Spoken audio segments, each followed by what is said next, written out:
Takže čus lidi, máme tady Adamka, co swipeuje na TikToku, nebo co to je? Na WhatsAppu. Na WhatsAppu. Makronky a jdeme rozbalovat tady ty skurvený vajíčka. Přesně tak. Adame, natočíš mě? Jo. Já tě pak natočím tím telefonem na tvůj kanál. Okay. Mimochodem, odebírejte ho na WhatsAppu, jakže se jmenuješ na WhatsAppu? Adam Sak 9. Jo, Adam Sak 9, ok. Tak, chápu, abych se nejdřív sežral, ale vy chcete vidět hračku. Co to bude? Vybrali jsme Neon edici. Je to taky nějaká, ale je to svítící. Wow, nečekaně, vole. Wow. Tak.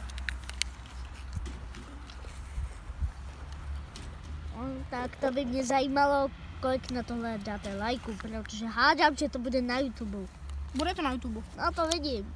No tak snad na to dají hodně lajků, což pochybuju, protože za tolik odběratelů nemám. Hele, může na tom být hodně lajků.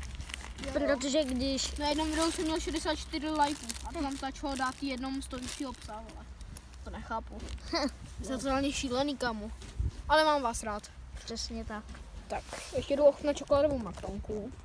Z Lidlu jsem je ještě neměl teda. Čekaj, a máme i horkou čokoládu. A tu bude. Je fakt dobrá. Je výborná. Můžu ochutnat? Jo. Tak jo. Mám si ji?